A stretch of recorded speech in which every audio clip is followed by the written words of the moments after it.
네, 이번 시간에는 미래의 리더십에 대해서 함께 공부하는 시간을 갖도록 하겠습니다. 리더십이 여러 가지의 역사적인 과정과 사회적인 그리고 어떤 현상학적인 입장에서 많은 부분이 변화되고 또 나름대로 새롭게 변질되면서도 또 다른 의미를 갖고 새로운 리더십으로 계속 창조되는 것을 보게 됩니다. 이제 리더십이 변질되는 것이 아니라 좀 더 나은 이 새로운 시대의 리더십은 어떤 리더십으로 바뀌어져야 되는지 함께 생각하고 고민해서 여러분들이 정말 나는 리더가 이러한 리더가 되어야겠다. 나는 이런 리더십을 가져야겠다. 라고 하는 생각을 갖는 시간 되시기를 바라겠습니다. 리더의 상황을 살펴보면 지속적인 변화와 새로운 기술의 창의성이 21세기 리더들의 도전이 될 것이다. 라고 보고 있습니다. 그런데 첫 번째 생각할 것은 복잡한이라는 단어가 들어가죠. 복잡한 리더십 과정이 우리가 함께 점검하고 넘어가야 될 것이다 라고 생각합니다. 그래서 파악된 리더십에 대한 영역을 보니까 20세기와는 달리 21세기 리더십을 위해 상황이 주어지는 이러한 부분들을 보게 됩니다. 자, 이 부분을 우리가 좀 생각할 때 21세기가 되어져 가면서 리더십은 보다 더 상당히 사회가 복잡해지고 그 복잡한 것만이 아니라 새로운 그 문화가 형성되고 그 문화 속에서 리더가 자리 잡기 위해서는 굉장히 어려운 시대를 우리는 살고 있다는 것을 우리가 보고 있습니다. 그래서 우리가 리더십을 위해서 상황이 주어지지 않는 정말 이 상황이 변화되어야 될 텐데 상황이 좀 더 나아져야 될 텐데 그렇게 되지 못하는 이러한 현실들을 보면서 우리가 리더십에 대한 새로운 부분을 같이 가져야 될 거라고 생각합니다. 특별히 21세기는 다양한 리더십 스타일을 요구하고 있다라고 하는 것이죠. 그러니까 전에 같은 게 보면은 전에라는 것은 좀 과거를 얘기하는 거죠. 과거의 리더십 같은 경우는 뭔가 이렇게 그 리더십이 진행하는 중에 나름대로 그 어떠한 하나의 리더십, 심플한 리더십 하나만으로도 그 많은 일들을 해 나갈 수 있는 그러한 역량과 그런 상황이 그래도 뭐랄까 좀 인정해주고 간 거죠. 저 사람이 이런 리더십을 잘해. 이런 리더십이 있어서 그 리더십 하나로 많은 부분들이 묻혀간다 그럴까요? 같이 덤으로 진행을 했죠. 그러나 이제는 이러한 제너럴리스트한 리더십이 아니라 스페셜리스트한 IT에서도 어느 한 영역, 스마트폰에 대한 리더십이 있는 사람, 거기에 대한 기술이 있는 사람, 스마트폰에 대한 부분에서도 또 여러 분야가 있지 않습니까? 제품이. 그런 식으로 아주 스페셜리스트한 부분이 된다는 것이죠. 예를 든다면 사회복지 영역에서의 리더다라고 한다면 사회복지라고 하는 바운더리가 여러분 얼마나 넓은지 모릅니다. 우리가 셀래야 셀 수 없을 만큼 굉장히 많은 부분들이 세분화되어 있다는 것이죠. 예를 들면 그 사회복지 안에 아동이 있죠, 청소년이 있죠, 노인이 있죠, 장애인이 있죠, 다문화 있죠, 탈북자 있죠. 엄청나죠. 이 장애인 중에서도 여러분 장애인이 등급을 이제 폐지했지만 등급별뿐만 아니라 종류로도 엄청난 많은 세분화된 부분이 있죠. 그래서 누군가가 저 사회복지 잘합니다 라고 하는 말은 그거는 나름대로 보면은 저는 특별히 잘하는 게 없습니다 라고 말하는 것과도 다름이 없다는 것이죠. 저는 아동복지 중에 자폐아동을 잘하고 있습니다. 잘한다는 것은 이제 그쪽에 경력이 있고 그게 지식과 기술이 태도가 거기에 있다는 것이죠. 그런데 자폐아동이라고 한 영역에서는 그건 스페셜리스트죠. 근데 자폐아동을 잘하는 그분이 노인도 잘하고 청소년도 잘하고 어떤 사회복지에서 행정도 잘하냐? 그럴 수는 없다는 거죠. 그럴 수도 있겠지만 그거는 우열을 가린다면 그 중에 제일 잘하는 것이 아동복지에서의 자폐아동이죠. 치매 노인을 잘 관리한다. 그러면 그 부분은 스페셜리스트한 영역이죠. 그걸 말씀드리는 거죠. 그러니까 다양한 리더십의 스타일을 요구하고 있기 때문에 당신이 무엇을 잘하나요? 라고 하면은 그 잘하는 그 한 부분을 여러분 특화시키고 여러분 것으로 만드는 것이 더 바람직하다는 것이죠. 음식점도 보면은 어느 음식점 가보면요. 수십 가지의 메뉴를 정해놓고 다 한다는 겁니다. 다 한다는 거예요. 무엇이 어떤 게 맛있어요? 다 맛있어요. 참 신뢰성이 우리가 좀 이렇게 믿어서 신뢰하기가 좀 어려운 부분이 있다는 거죠. 왜? 다 잘한다는 것은 그건 있을 수 없는 일이거든요. 저희는 김치찌개만 잘합니다. 그래서 어느 집에 가면 김치찌개점이라고 써 있고 어떤 집은 설렁탕집, 그렇죠? 어떤 집은 뭐 된장찌개. 그 잘하는 특화된 거를 특화시키는 것. 이것이 우리 리더들도 받아들여야 할 부분이다. 다양한 리더십의 스타일을 요구하고 있다. 또 리더십이 직면할 문화의 다양성의 이해에 대한 능력이 필요하다는 것이죠. 이 컬처라고 하는 부분, 눈에 보이지 않는 그 무형의 문화가 있거든요. 그 무형의 문화까지도 직면할 다양성을 이해할 수 있는 능력이 되어야 된다는 것이죠. 그리고 더 나아가서는 미래의 직원들을 관리할 수 있는 매니지먼트의 이 매니저가 되어야 된다는 것이죠. 조직을 이끌다는 것, 조직을 이끌어 간다는 것은요, 조직이라는 그 바운더리 안에 있는 다양한 사람들이 있거든요. 그렇죠? 남녀노소를 비롯해서 계층별로, 분야별로 다 성격이 다르거든요. 똑같은 사람 한 명도 없어요. 똑같은 의견을 갖고 있는 사람도 하나도 없어요. 다양한 사람들이 10명이 되고 20명이 되고 100명이 되고 1000명이 되고 10,000명이 되면 그 엄청난 많은 다양성을 이끌고 갈 수 있는 포용적이고 거기에 리더십을 발휘할 수 있는 그 리더들이 얼마나 여러분 많은 고민과 노력과 또 많은 힘들이 필요하겠습니까? 그래서 그러한 놀라운 그 기술과 힘, 이 부분들이 바로 미래 직원들에 대한 관리를 해야 될 가장 중요한 역할을 바로 해야 될 일 중에 하나다라고 보는 것이죠. 자, 그래서 미래 연구가 필요한 리더십의 영역이 있다는 것이죠. 저는 미래 연구라는 말을 함께 하면서 여러분들에게 좀 제안하고 싶은 것 중에 하나는, 또 저 자신도 좀 고민하고 있고 함께 저도 좀 준비하고 있는 것 중에 하나는, 우리가 학문적으로 어떤 영역에서는 다 자기의 나름대로의 독보적인 역량을 갖고 있어요. 그렇죠? 어떤 뭐 수학이면 수학, 그렇죠? 어떤 과학이면 과학, 그렇죠? 어떤 나름대로의 건축이면 건축, 이러한 어떤 영역에서의 독보적인 분야를 하고 있지만, 그 독보적인 분야에 플러스 하나를 더 해야 될 것이 바로 이런 미래학이라는 거죠. 미래학. 다시 말씀드리면, 만일에 우리가 공부하고 연구하고 또 우리가 나름대로 비즈니스를 할 수 있는 그 부분에 미래는 어떻게 될 것이냐, 그렇죠? 국문학을 전공하는 사람이 있다면 국문학의 미래는 어떻게 할 것인가, 어떠한 변화가 있을 것인지, 출판을 하는 사람들은 지금 미래의 출판을 어떻게 해야 될 것인지 준비하거나 노력하지 않는 사람들은요, 지금 다 문을 닫아야 될 수밖에 없는, 또 이미 닫은 사람도 굉장히 많이 있어요. 왜?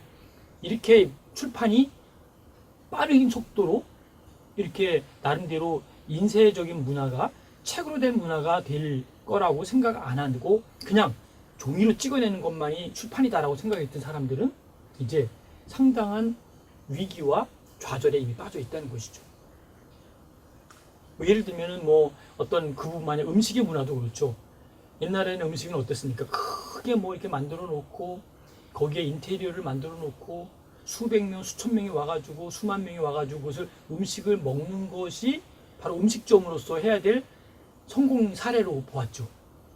그러나 여러분, 그 엄청난 인테리어와 투자했던 그 음식점들이 여러분 잘 되는 곳이 몇 개가 있을까요? 퍼센트로 따지면 기가 막힐 것입니다. 엄청난 돈을 투자했지만 사람들이 요즘은 나가질 않아요. 왜? 다 나름대로 주문해서 먹는 식당이 많이 있기 때문에.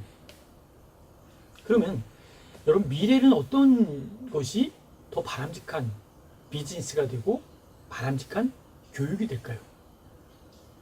사회복지는 어떻게 될까요? 요즘에 여러분 사회복지의 현상을 보면 참 많이 안타까운 일이 많이 있죠. 그렇죠? 왜? 클라이언트를 직접 만나기가 어려운 시대가 된 것이죠. 바쁘기도 하고 다들 다양성 속에서 그들이 복지기관에 찾아온다는 것은 뭐 너무너무 희박한 확률이라는 거죠. 그러면 찾아가는 서비스가 돼야 되는데 찾아가는 서비스도 한계가 있는 거예요. 직원들이 한계가 있고 차량도 한계가 있고 시간적인 한계가 있고, 하루에 아무리 많이 돌아다니도 몇 집을 돌아다닐까요? 한 집에 가서 1시간씩 아니면 30분씩만 서비스를 준다 하더라도 케이스로 보면 많은 케이스를 돌볼 수가 없는 겁니다. 자, 이제 그러면 미래는 무엇일까? 그래서 여러분은 미래를 연구하는 그러한 나름대로 리더십이 필요하다는 것이죠. 자, 그런 의미에서 이제 미래 연구가 필요한 리더십의 영역을 한번 또 따로 좀 세분화시키면 어떤 것이 있냐면 이 자질론에 대한 수정을 해볼 필요가 있다는 것이죠. 저 사람은 리더로서 태어날 수밖에 없는 자질을 갖고 있어.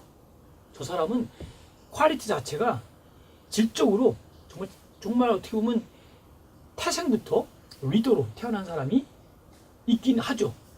그러나 그 리더도 잘 개발하거나 관리하고 매니지먼트 하지 않으면 그건 오히려 그 재능을 갖고 있지 않은 것만큼 더 문제가 생길 수도 있다는 것이죠.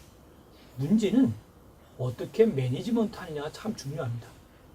그리고 그 자질론에 대한 것도 우리가 어떻게든 새롭게 한번 변화시키고 그 부분을 새롭게 정립하고 그리고 그 부분에 대한 새로운 나름대로 개념적인 것만이 아니라 상황과 미래적인 것도 같이 준비하는 것도 필요하다는 것이죠. 아무튼 결론은 자질론에 대한 수정이 필요하다. 두 번째는요. 조직에 대한 오가니제이셔널이라고 하는 컨텍스트를 잘 살펴봐야 되는 것이죠. 우리가 그 조직이라고 하는 그 나름대로 그 커뮤니티 오가니제이션이라고 하는 말을 많이 쓰지 않습니까? 그래서 지역사회에 대한 커뮤니티에 대한 오가니제이션, 조직화 시키는 것이 굉장히 중요하다는 것이죠. 그런데 역사적으로 볼 때 우리가 1950년, 60년, 70년 그 당시는 이 커뮤니티 오가니제이션이라고 하는 이 지역사회에 대한 운동이 상당히 활발하게 움직였죠. 왜? 나름대로 우리가 알고 있는 새마을 운동 같은 경우가 대표적인 커뮤니티 오가니제이션의 성공 사례로 보고 있는 것이죠. 그 상황, 컨텍스트 속에서는 상황에서는 그게 맞았어요. 마을길도 넓히고 초가집도 없애고 우리도 한번 잘 살아보자. 왜? 경제적으로 너무 힘들게 사니까.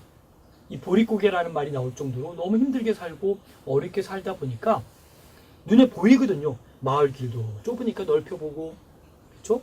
이 초가집도 없애고 우리도 한번 잘 살아보자라는 것이 눈에 가시적으로 보였어요. 자, 그런데 요즘 여러분 바로 옆에 있는 이웃들 같은 엄청난 큰 공룡과 같은 아파트 속에 살면서 몇 명을 이웃과 함께 살고 있나요?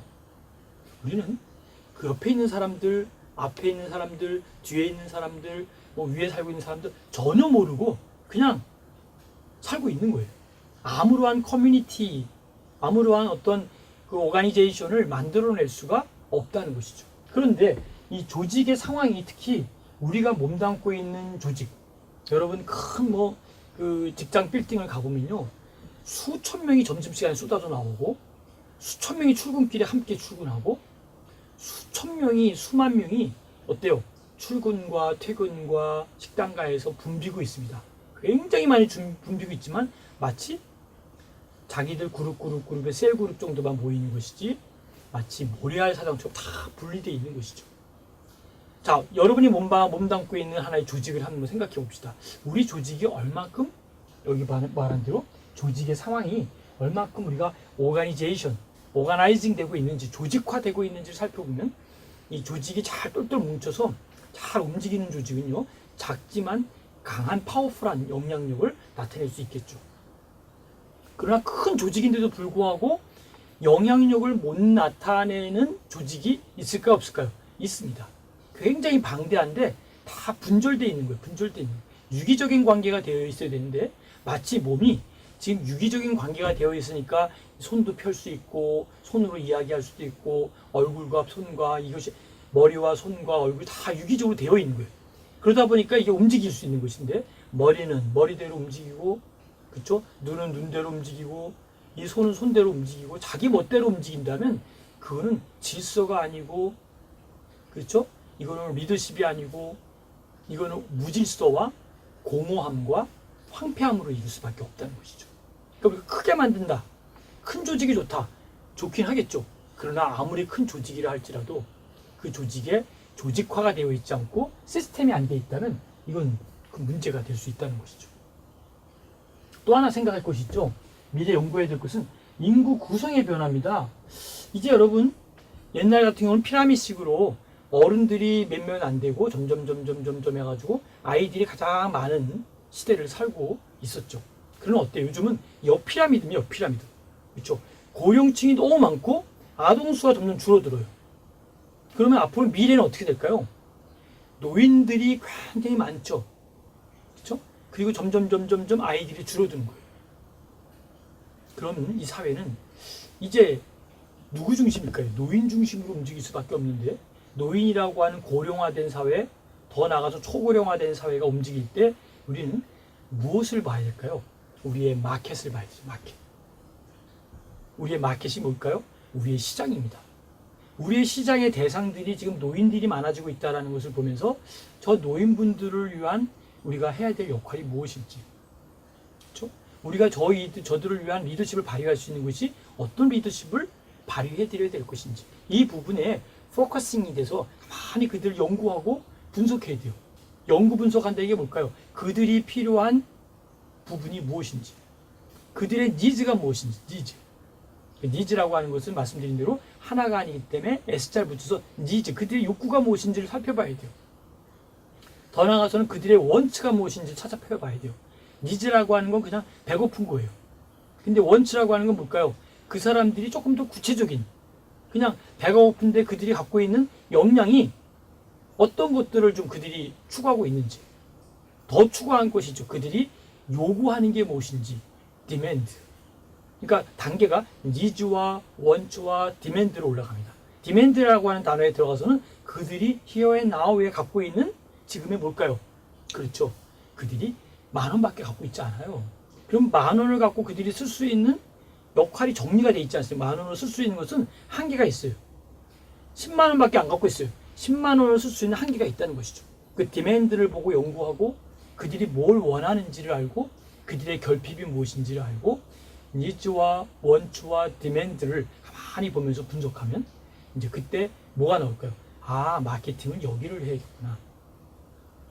많은 부분들이 마케팅의 그 부분을 보이는 그 아이들과 청소년과 젊은 세대들만 마케팅의 마케터들이 접근하는 경우들이 굉장히 많이 있습니다. 잠깐은 될 수 있어요.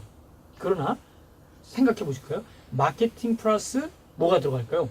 재정적인 것이 같이 들어가는 것이죠. 그러면 재정을 누가 제일 많이 갖고 있는가 살펴보면 아이들이 많이 갖고 있겠어요? 청소년이 많이 갖고 있을게요? 젊은 층이 갖고 있겠어요? 그들이 갖고 있는 재정적인 건 누군가가 지원해준 일시적인 자원이죠. 그러나 굉장히 많은 자원을 갖고 있는 사람들은 누구일까요? 그렇죠. 상당수의 부를 축적하고 있는 장년층 이상의 노인들이 굉장히 많은 돈을 갖고 있어요. 근데 이분들은 이 돈을 어떻게 무엇을 위해 써야 될지 잘 모르고 있는 것이죠. 자, 오늘 리더십 이야기하면서 우리가 재정적인 얘기를 하는 것과 연결된 부분으로 마케팅 얘기하는 것인데요. 그들의 돈을 우리가 어떻게 나름대로 그 상품을 통해서 마케팅으로 이것을 이용하자라는 것이 아니라 우리의 대상 자체가 이미 고령화되고 있고 초고령화로 되고 있는데 그들을 위한 우리의 리더십에 대한 영역을 어떻게 될 것이냐, 이 부분에서 우리 리더들의 미래 과제가 한번 주어질 필요가 있다는 것이죠. 그러니까 모든 과제가 오늘 지금 포커싱이 마케팅에 대해서, 마케팅을 하기 위한 그 여러 가지의 과정들을 우리가 공부했지만 그 다음 단계로 공부하는 것 중에 또 하나 할 것은 미래의 리더들은 이 마케팅과 어떤 연결점을 갖고 있는지, 이 부분을 우리가 오늘 마지막 끝까지 한번 정리를 해볼 필요가 있거든요. 그럼 여러분들이 리더가 되었고 또 리더로서 여러분이 할 수 있는 일이 무엇인지는 우리가 짧은 시간 동안에 수업 시간에 다 이야기는 할 수 없지만 많은 여러분에게 과제를 한번 드리고 싶은데 볼까요? 직급의 힘에 의존하고 있다. 이게 뭘까요? 리더들은 자기가 직급이 회장이다, 사장이다, 그렇죠? 예를 들어 부장이다 라고 하는 이 직급의 힘에 의존해서 자기들의 리더가 활동하고 자기 역할을 하고 있는 것이죠. 더 나가서 자신의 시간만을 강요해요. 내가 보는 시간. 내가 지금 볼 수 있는 거는 여기서부터 1에서 10까지다. 그럼 1에서 10까지의 범위에서만 우리는 자꾸 거기에서만 생각하는 거예요. 왜? 보이는 게 그거밖에 없기 때문에. 그래서 우리가 이런 얘기 많이 듣지 않습니까? 아, 당신은 우물 안에 개구리 같아요 라는 말을 들었다는 것이 아니라 그렇게 우리는 많이 딴 사람들에게도 이야기하고 우물 안에 개구리다 라는 말을 우리 많이 들어왔어요. 그 얘기는 뭘까요? 우물 안에서 바라보는 개구리는 세계에 하늘이 굉장히 넓지 않습니까? 말로 헤아릴 수 없이 굉장히 큰 하늘을 두고 개구리는 우물 안에서 개구리가 하늘을 보았기 때문에 동그란 원타형의 이 부분만 하늘로 인정하고 알고 생각하고 있다는 것이죠. 그러나 우리가 여러분 보고 있는 그 오늘의 한계, 밖에 나가서 바다를 보고 하늘을 보고 들을 보았지만 그 끝없이 펼쳐지는 그 들과 바다와 하늘이 거기까지일까요? 아니죠, 그죠? 그거는 내 눈에 보이는 하나의 렌즈에 포착되어 있는 사진과 같은 것이고, 플러스 알파에 무한한 하늘이 있고 무한한 들녘이 있고, 그렇죠? 무한한 바다가 펼쳐지는 것이죠.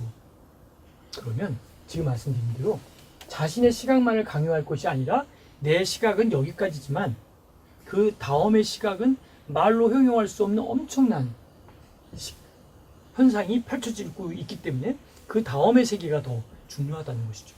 물론 Here and Now도 중요합니다만 여기가 끝이 아니라는 걸 자꾸 우리는 이해를 해야 돼요.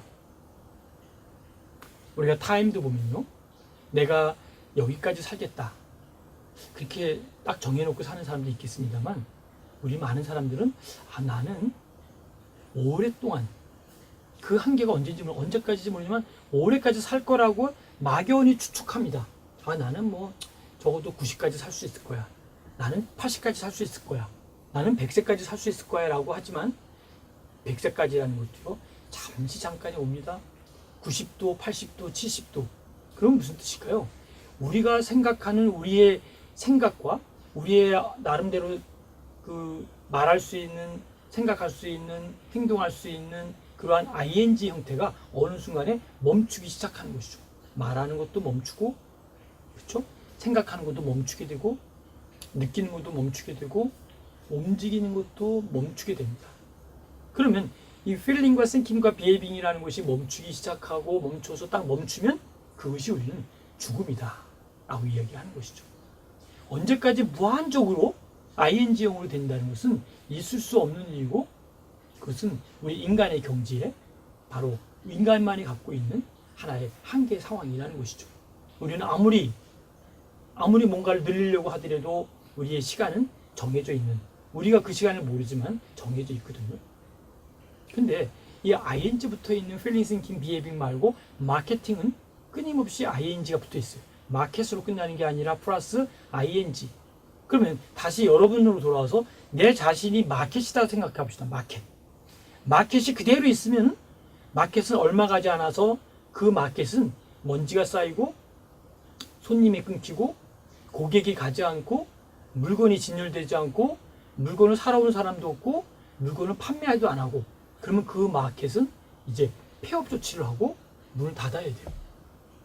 자, 여러분에게 누군가가 아무 연락도 없고 찾아오지도 않고 만나지도 않고 여러분도 누구를 만나지 않고 가만히 있어 보십시오. 여러분의 인생은 거기까지가 여러분의 인생으로 멈추게 됩니다. 그래서 우리는 끊임없이 마켓이라고 하는 입장에서 본다면 끊임없이 무언가를 새롭게 리프레시 시켜야 된다는 것이죠. 세 가지를 리프레시 시켜야 돼요. 첫째는 여러분의 감정을, 여러분의 생각을, 여러분의 행동을. 다시 한번 정리해 볼까요? 여러분의 감정인 feeling을, 여러분의 생각인 thinking을, 여러분의 행동인 behaving을. 자, 영어로 하는 가장 큰 이유가 뭐라 그랬죠? ing, feeling, thinking, behaving을 여러분이 끊임없이 리프레시 하는 사람은요, 계속 ing 형태로 갑니다. ing 형태로. 그러나 이제 멈추기 시작할 때, ing를 멈추면 여러분 거기까지가 여러분의 한계 상황인 것을 아시고, 마케팅을 배우면서 여러분이 가장 꼭 기억할 것은 마켓이 아니라 마케팅이다, ing다 라고 생각하면서 여러분 스스로의 마케팅을 끊임없이 새롭게 변화시킨, 체인징시킨 그러한 부분이 마케팅의 핵심이다 라고 볼 수 있습니다. 자, 미래로 다시 돌아가 봅시다. 이러한 상황을 극복하기 위해서 리더들의 도전을 해야 되는데, 첫 번째, 포용의 촉진. 포용. 우리가 어떤 그 일들을 할 때 내가 받아들이려고 하는 저 사건, 저 문제, 저 일을 내가 한번 해봐야겠다.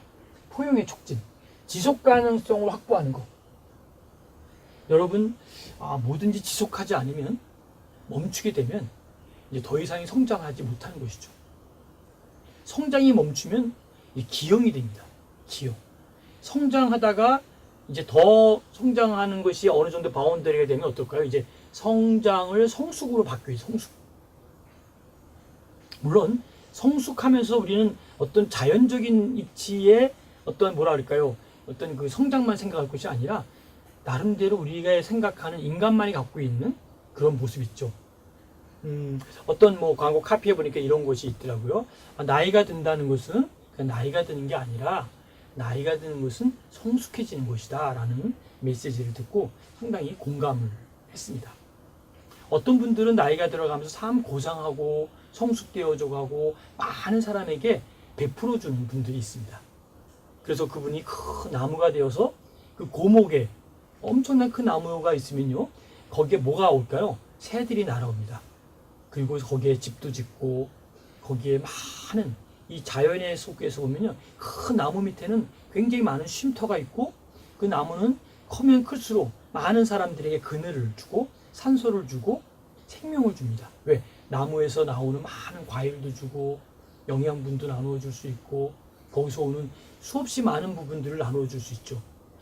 그런데 이 고목이 죽어버리면, 고목이 생명이 끊겨지면 거기에는 어때요? 이제 나무가 더 이상 이제 크지 못하고 서서히 무너지게 되죠. 물론 무너지는 그 자체도 뭐 아름답고 모습이 고목이 좋긴 하습니다만 더 이상의 거기는 생명력이 없다는 것이죠. 그래서 우리는 끊임없이 지속 가능성의 확보. 많은 분들 중에 위대한 리더들은요, 돌아가셨지만 우리에게 영원토록 우리 마음속에 남아있는 리더들이 굉장히 많이 있습니다. 이름을 거론할 수 없을 만큼 수없이 많은 리더들이 우리의 마음속에, 우리의 정신 속에, 우리의 삶 속에 내재되어 있는 것이죠. 그들은 떠났지만 그들의 정신과 그들의 삶은 계속적으로 리뉴얼되고 있다는 것이죠. 지속 가능성의 확보를 우리는 필요하고 우리가 그러한 리더가 되고자 노력해야 된다는 것이죠. 이어서 가치 중심의 다양성을 제고해야 된다는 것이죠. 마케팅의 첫 번째 얘기할 때 많이 나왔던 단어가 밸류, 가치입니다. 가치. 이제 어떤 성과를 나타내는 것보다는 가치를 좀 부여하고 가치를 만들어내는 그런 리더가 우리가 기다리는 리더가 될 수 있다는 것도 기억하시면 좋겠습니다. 미래를 연구하는 것, 리더들이 미래에 대한 과제를 하는 것 매우 중요한 포인트다라는 거 기억하시면 좋겠습니다. 자, 그 다음에 리더십의 상황의 변화, 상황이라는 것은 어떤 environment라는 것보다도 조금 더 좀 작은 범위의 situation, 상황을 얘기하는 것이죠. 그래서 변화하는 environment, 환경이 있는데 조직에 대한 환경 변화가 있는데 조직의 변화를 한번 살펴볼 필요가 있겠죠. 한번 잠깐 볼까요? 구조적인 변화가 있는데 새로운 구조 형태와 팀의 사용과 권한의 위임 체제와 전자송진 뭐 이외에 플러스 많이 있겠죠. 그러니까 구조가 바뀌고 있다는 것이죠. 우리의 삶 속에 큰 스트럭처가 있는데 이 구조들이 서서히 바뀌고 있어요. 자, 구조가 바뀌고 있는데 우리는 안 바뀌려고 노력하면 그는 그냥 자꾸 뒤로 후퇴하게 되는 겁니다. 구조가 바뀌면 나도 모르게 자꾸 바꿔줘야 돼요. 그 분위기와 문화에 자꾸 동조하면서 내가 바꿔줘가는 이 구조적 변화가 매우 중요하다라는 거 잊지 마시기 바랍니다. 인구가 변화되고 있다. 예를 들면 미국의 문화의 다양성을 본다면 미국과 대부분의 서구 국가들이 나이가 든 노동력을 선호도 하고 또 이용도 하게 되면서 세대 간의 차이를 우리가 느끼게 됩니다. 자, 나이가 들어가서 점점점 나이가 든다는 것은 아까 말씀드린 대로 나이가 들어가고 있지만 없어져 가는 것 같지만 그 속에 또 다른 성숙한 또 그들만이 할 수 있는 새로운 아이디어와 새로운 프로젝트를 만들어 낼 수 있다는 것이죠. 그런 부분들을 우리가 어떻게 캐치하고 어떻게 이끌어가고 어떻게 만들어가는지 이 부분들이 바로 인구학에 대한 새로운 변화가 필요한 시대에 와 있다라고 하는 것이죠. 그리고 세계화가 되고 있다. 이 변화 속에 구조적인 변화가 되고 인구학적인 변화가 생기고 세계화가 변화되고 있는 이 시대를 어떻게 봐야 될 것인지. 그래서 증가하고 있는 문화 횡단 충돌 속에서 바로 다국적 팀들, 다국적 리더들이 계속 바뀌고 있고 변화되고 있고 오늘의 리더들이 또 내일은 리더가 아니라 새로운 리더들이 나오고 있죠. 세대가 계속 교체되고 있고 변화되고 있다는 것이죠. 그걸 잘 이시하고 직시하고 보면서 우리의 리더의 모습을 우리는 잘 관찰해야 될 줄로 압니다. 더 나아가서 새로운 작업에 대한 윤리를 보면 충성심이 사라졌어요. 충성심. 옛날 같으면 어때요? 직원들 면접을 볼 때 그런 얘기를 종종 들은 기억이 나거든요. 자, 우리 회사에, 우리 기관에, 우리 센터에 입사를 하게 되면 어떻게 일하시겠습니까? 그러면 그 중에 몇몇 사람들이 이런 얘기를 합니다.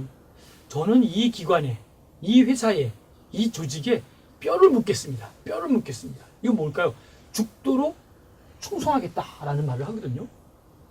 그런데 좀 지나면 어때요? 죽도록 충성하는 게 아니라 자꾸 마음이 바뀌죠. 그래서 뭐 한 달, 두 달 일해보고 나하고 맞지 않는다 그러면 그냥 사표 쓰고 다른 직장으로 옮깁니다.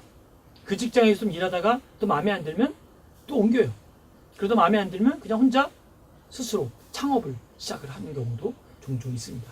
그 얘기는 뭐냐면 우리가 충성심이 옛날의 충성심이 아닌 어떻게 보면 나 중심의 개인주의적인 그런 어떤 면으로 좀 합리성을 갖고 있는 리더들이 많이 나오고 있고 또 그러한 것들이 우리도 모르게 우리 일상생활 속에서 많이 배워 있다는 것을 우리는 보고 또 우리도 모르게 배운 것을 알게 됩니다. 그리고 업무에 대한 변화하는 가치관도 있다는 거죠. 업무가 옛날에는 그냥 어때요? 앉아가지고 컴퓨터 앞에서 계속 뭔가 워딩도 하고 정리도 하고 보고도 해야 되지만 지금은 스마트한 시대이기 때문에 그렇게 기록을 막 남기려는 것이 아니라 뭐 스마트폰 하나 들고 이렇게 앱을 하나 깔고 몇 분만 터치하면 오늘의 한 일들을 다 보고하고 그 보고된 자료를 부장과 회장과 사장은 다 보고 이 직원이 이런 일들을 했고 이런 문제점이 있었고 앞으로 이렇게 하는 걸 원하는구나. 다 손안에 있는 휴대폰 하나로 모든 업무가 시작되고 종결되고 여기서 모든 것들에 대한 서비스와 고객의 만족도 체크하고 이 스마트폰 하나로 재정적인 입금도 하고 출금도 하고 음식도 휴대폰 하나로 주문도 하고 결제도 하고 스마트폰 하나로 모든 걸 할 수 있는 이러한 원스톱 서비스의 시스템들을 우리 이미 갖추었거든요. 그러니까 이러한 새로운 직업에 대한 윤리가 벌써 이러한 변화하는 가치관과 직장과 가정생활의 균형을 추구하는 전에 같은 경우는 아침 일찍 출근했다가 밤늦게 돌아오고 마치 집은 그냥 잠만 잘 수 있는 그냥 그러한 뭐 하숙생 같은 그러한 공간으로 사용을 많이 했었지만 지금은 어때요? 또 이 지식 가정생활의 균형을 추구하는 나는 가정도 나의 일이다 하고 추구하는 이런 부분으로 시대가 많이 바뀌어졌다는 것이죠. 학습과 지식을 보면 어때요? 지식인 근로자와 학습 조직에 관심을 가지고 진행하는 이런 부분들도 굉장히 많이 있는 것을 보게 됩니다. 더 나아가서 기술과 정보에 대한 부분뿐만 아니라 새로운 기술, 정보의 증가, 정보 흐름 속도의 증가, 정보의 접근과 공유하는 새로운 방법도 만들어지고 있는 것도 우리가 알게 됩니다. 사실 뭐 엄청나게 빠르게 지식이 바뀌고 있죠. 그러니까 우리가 바뀌어져가는 시대를 빨리 읽고 새로운 걸로 접근하고 변화하고 대처하지 않으면 우리는 엄청난 큰 공룡이 어느 날 갑자기 꽝 하고 넘어지면 어때요? 다시 일어설 수가 없는데 왜? 너무 커서 이렇게 세울 수도 없고 넘어진 상태로 서서히 무너져가고 죽어가는 것이죠. 오뚜기처럼 조그만 것들은 딱 넘어졌다 탁 설 수 있지만 작은 기업들은 무너졌다가도 다시 세울 수가 있어요. 작은 집들은 바람에 밀려가지고 좀 이렇게 무너지는 것 같이 보면 축대도 다시 쌓고 어때요? 다시 좀 리모델링하고 기초를 좀 튼튼히 하고 새로운 조직으로 만들면 그 조직 속에서 새로운 또 나름대로 구조가 만들어지면서 살아갈 수가 있지만 거대한 빌딩이 무너지면요 그거는 다 새로 지을 수가 새로 짓지 않고는 그 새로운 리모델링 된 걸 만들 수가 없는 것처럼 바로 말한 대로 우리가 새로운 이런 이 문화가 계속 흐르고 있지만 우리가 거기에 따라가지 않는다면 그것을 우리가 앞서서 가고 있지 않는다면 미리 포캐스팅 예견하지 않는다면 우리는 뒤처질 수밖에 없다는 것이죠. 그러니까 우리의 감정적인, 우리의 지식적인, 우리의 태도, 우리의 기술 이 모든 것들을 소위 통체적으로 통합적으로, 그렇죠? 또는 어떤 사물을 볼 때도 인사이트적으로 다 보면서 통찰할 수 있고 통합할 수 있는 그러한 나름대로의 능력, 나름대로의 카파시티라 그러죠. 카파시티를 길러야 된다는 것이죠. 그래야만이 우리가 이러한 그 시대 속에서 살아남을 수 있다는 것이죠. 더 나아가서는 융통성에 대한 강조를 해야 되는 것이 우리의 변화의 초점입니다. 그래서 신속하게 적응할 수 있는 융통성이 있는 구조가 필요하다. 융통성, 플렉서블이라고 그러죠. 아니 너무나 고지식하게 딱 여기서부터 여기까지 자르는 게 아니라 플러스 마이너스 뭔가 변화가 줄 수 있다는 것이죠. 이게 플렉서블에 대한 장점이고, 또 인간과 인간이 휴먼 서비스이기 때문에 뭐 1 플러스 1은 1이다 이렇게 막 정하지 마시고 1 플러스 1은 1일 수도 있고 1 플러스 1은 3일 수도 있고 10이 될 수도 있는 거예요. 왜? 인간에 대한 휴먼 서비스 플러스 나름대로 그 안에 복지적인 개념에 나름대로의 행정이 가미될 때는 어떤 수학 공식처럼 나타나는 것이 아니라 플러스 알파에 플러스 마이너스가 있을 수 있다는 거죠. 왜? 인간에 대한 휴먼 서비스이기 때문에. 그 점을 기억하시면 좋겠습니다. 그리고 나가서 신속한 속도로 변화되고 있다. 그래서 끊임없는 변화와 때문에 내부 및 외부의 불확실성이 나타낼 수 있는 것도 참고해 보시면 좋겠습니다. 변화하는 환경, 조직 환경의 변화에 조직의 변화, 오가나이징에 대한 변화를 한번 살펴보았습니다. 그러면 인구학적 변화는 뭐 우리가 아는 바대로 끊임없이 인구에 대한 나름대로 비율도 바뀌고 나름대로 어떤 상황이 자꾸 바뀌어져 가고 있죠. 그래서 우리가 인구학적인 변화도 끊임없이 모니터하면서 연구해야겠죠. 예를 들어서 어떤 A 지역에서 우리가 뭔가 마케팅을 하든 어떤 비즈니스를 한다고 할 때, 또는 어떠한 그 비영리 기관인 설립을 해서 만든다든지 어떠한 나름대로의 자기가 하고자 하는 일을 할 때는 반드시 인구학적 변화와 함께 그 지역의 인구가 남자가 몇 명이고 여자가 몇 명이고 연령 분포로 보니까 60대 이상, 70대 이상이 몇 %고, 그렇죠? 청소년들이 몇 %고, 아동들이 몇 %고, 이걸 잘 분석하고 연구하는 것이 바로 미래의 리더가 해야 될 역할이라는 거죠. 좀 더 구체적으로 우리 조직에 보니까 남녀의 성비가 어때요? 50대 50이라든지. 그러나 미래를 볼 때는 우리가 어떤 더 나은 어떤 조직의 특성화를 만들기 위해서 업무의 효과성과 효율성을 위해서 어떤 부분이 더 많이 있으면 좋겠다.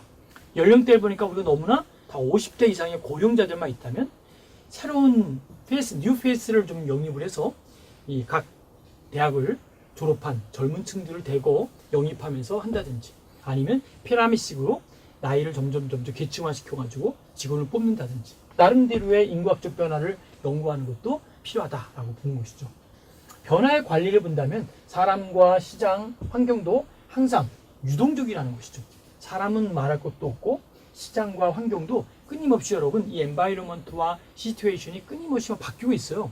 이 바뀌어져가는 이 시츄에이션, 바뀌어져가는 이 상황, 이 부분이 우리가 함께 플렉서블하게 유동적인 것들을 관찰하고 그 변화의 관리가 그 리더의 중요한 자질로 바로 부각되고 있다는 것이죠. 변화되는 것들에 대한 것들을 잘 능력을 받아들이고 그리고 그 속에서 활동할 수 있는 작업이 무엇보다 필요하다라는 것이죠. 그래서 첫 번째 생각할 것은 변화에 대한 인식이 있어야 된다. 변화를 체인징이라고 하죠. 그냥 체인지라고 하는 것보다도 ing 붙여서 체인징, 변화되고 있는 모습들. 자, 여러분 어떻습니까? 마케팅을 공부하면서 긴 세월 동안, 뭐 긴 세월이면 세월이고 긴 시간 동안 내려오면서 어떤 분들은 체인징된 사람이 있고요. 어떤 분들은 체인징 속도가 80, 90까지 가는 사람도 있고 100이 넘는 사람도 있습니다. 어떤 사람은 50, 어떤 사람은 30, 어떤 사람들은 10. 왜냐하면 본인이 가고 있는 나름대로의 변화에 대한 것들을 느끼고 준비하는 사람이 있는 반면에 또 어때요? 고속도로의 차들이 다 빨리만 가는 게 아니죠. 다 자기 속도대로 가고 있어요. 근데 저는 부탁드립니다. 꼭 빨리 갈 필요는 없다는 것이죠. 방향과 목적과 목표가 정확하다면 자기에게 맞는, 어떤 사람은 운전하다 보면 꼭 나는 100으로 가야지 좀 운전을 제대로 할 수 있다라고 하면 그분은 그냥 100으로 갈 수 있는 범주가 주어지는 한계가 있다면 그 안에서 지금 100으로 가려면 되는 거예요. 아, 나는 100까지는 안 되겠다. 나는 너무 불안하다. 나는 80으로 가겠다. 그러면 그 사람은 80으로 우리 맞추는 거예요. 그런데 예를 들어 이런 것도 있지 않습니까? 나는 80도 싫고 100도 싫고 나는 항상 30으로 가겠다. 고속도로 1차선, 2차선에서 막 그냥 30으로 달리고 있다면 그 한 차로 인해서 많은 차들이 뒤따라가면서 경적을 울리거나 빨리 앞서 가라든지 늦게 갈 차는 뒤로 빠져서 저쪽 딴 사이드로 가라든지 여러 가지의 지시 아닌 지시 또 제한 아닌 제한을 받을 수 있을 겁니다. 그러면 지금 말씀드린 대로 변화의 관리 속에서는 변화에 대한 인식이 필요하다고 말씀드렸듯이 나름대로 이 변화를 위한 그 시츄에이션, 환경이 지금 몇 속도가 얼마로 달리고 있는지 또 거기에 어떤 분포는 어떤 것이 중요한지 이런 부분들을 한번 생각해 볼 필요가 있다는 것이죠. 그래서 기술이 발전하면서 전 세계적으로 경쟁이 치열하고 적절히 대응하지 못하면 조직은 결코 어때요? 멸망할 수 없다. 아주 무서운 말입니다. 보세요. 대응하지 못하면 조직은 결코 멸망한다. 이 말을 우리말로 한번 바꿔볼까요? 이건 뭐 우리말이지만 여러분의 말로. 내가 대응하지 못하면 나는 결코 멸망할 수밖에 없다. 이 조직이 곧 나거든요. 마켓이 곧 나예요. 내가 마켓으로서의 역할을 제대로 하지 못하면 나는 멸망할 수 없다. 좀 적절한 좀 이렇게 좋은 말은 아닙니다만 멸망이라는 건 끝 아닙니까? 끝. 이제 끝이라는 거죠. 내가 변화하지 않으면, 내가 대응하지 못하면 나는 결코 반드시 멸망이 되는 거예요. 여러분, 이 수업을 듣는 우리 모두는 어느 누구도 멸망하고 싶은 분들은 아무도 없을 겁니다. 또 바라기는 어느 한 분도 멸망하거나 넘어지거나 또 그 속에서 갇혀있지 않기를 바랍니다. 넘어졌더라도 일어나야 돼요. 넘어졌다는 것은 어떤 걸까요? 일어날 수 있는 찬스, 기회가 있는 겁니다. change라는 단어, 가만히 보면 change라는 단어에 change 아닙니까?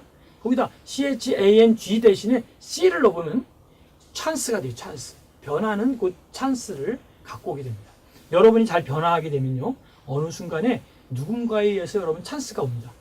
어떤 사람은 그 찬스를 딱 잡고 성공을 합니다. 어떤 사람은 찬스가 와도 뿌리치고 온 줄도 모르고 그냥 그 넘어진 상태로 계속 변하지 않고 멈춰 있는 사람도 있습니다. 안타깝고 아쉬운 면이 많죠. 왜? 그 사람은 굉장히 클 수 있는 사람이거든요. 그 사람은 더 큰 일을 해야만 되는 사람이거든요. 그럼에도 불구하고 거기에 멈춰 있고 좌절하고 있다는 것은 아쉽고 또 나름대로 우리가 그에게 뭔가 제안할 수 있는 일들이 많이 있다는 것이죠. 아무튼 그런 의미에서 변화에 대한 인식이 중요하다라는 거 기억하시고요. 변화에 대한 저항에 대처해야 된다는 것이죠. 다시 말하면 개방적인 분위기를 조성하고 객관적인 자세를 유지하고 직원들의 감정, 필링을 세심하게 살피는 것이 중요하고요. 변화의 긍정적인 면을 강조하는 것. 어떤 분들은 자꾸 변화할 때마다 부정적인 걸 봐요. 보세요. 제가 얘기하지 않았습니까? 안 된다고, 잘못된다고, 틀렸다고 얘기했는데 왜 자꾸 하십니까? 라고 이 긍정이 아닌 부정의 메시지를 주는 사람들도 있습니다. 그런 부분들의 얘기는 그냥 한쪽 귀로 듣고 한쪽 귀로 흘러가시고 여러분은 끊임없이 긍정적인 면을 여기에 나름대로 100이라고 하는 하나의 용량이 있다고 합시다. 그 중에 80이 부정이라도 20이 긍정을 자꾸 만들다 가다 보면 20이 30이 되고 70이 되고 80이 되고 90이 될 수도 있어요. 어떨 때? 긍정의 ing 코드를 계속 작동할 때. 한 번, 두 번, 세 번 긍정의 메시지를 계속 줘보면요. 우리가 책 제목으로도 나왔듯이 고래도 칭찬은 말을 잘못했네요. 칭찬은 고래도 춤추게 한다. 말이 급하게 나오다 보니까 앞뒤가 바뀌었네요. 칭찬하고 인정해주고 그를 격려해주면 긍정적인 면을 보면 그는 새로운 긍정의 아이콘으로 자라나게 된다는 것이죠. 변화에 적응할 시간을 준다는 것도 중요하고 변화를 accept, 수용해야 할 필요가 있습니다. 변화를 두려워하지 마시고 변화를 있는 그대로 받아들인다면 여러분 놀랄 만큼 훌륭한 미래의 리더가 될 수 있습니다. 자, 그러면 변화를 이끌어내는 일반적인 전략을 한번 살펴볼까요?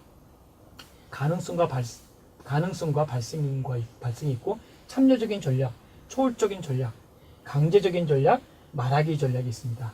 그래서 여기서 주안점은 관계와 개방된 토론, 초월적인 것은 잠재력과 자기 자신의 초월. 여기 신뢰의 코드가 있고, 비전의 코드가 있고, 순종의 코드가 있고, 그 다음에 이성의 코드가 있습니다. 네 채널 속에 참여, 초월, 강제하기, 말하기, 이 여러 네 개의 채널을 가지고 함께 끊임없는 이야기를 할 때 바로 변화를 이끄는 일반적인 전략이 바로 여기에 나와 있는 것이죠. 그래서 여기는 대인관계적인 관점, 변혁적인 관점, 기술적인 관점, 대외적인 관점이 있다.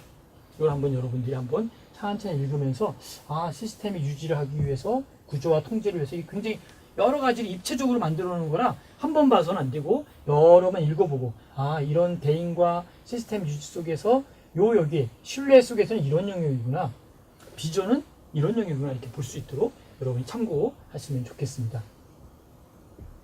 리더들을 위한 변화의 결과를 보면요, 리더를 위한 새로운 역할, 추종자의 팀워크에 대한 강조는 구조적인 것이고, 앞에 했던 내용을 정리한 겁니다. 인구학적인 것, 세계화, 새로운 직업윤리, 학습, 기술, 융통성, 끊임없이 빠른 속도로 변화하는 변화, 이런 부분들이 하나씩 연결이 되고 있는데요. 하나만 살펴보면 어때요? 현행과 융통성을 유지하는 것이 바로 끊임없이 빠른 속도로 변화하는 변화에 중요한 초점을 두고 있다라고 하는 것을 이해하시면 좋겠습니다. 변화의 결과입니다.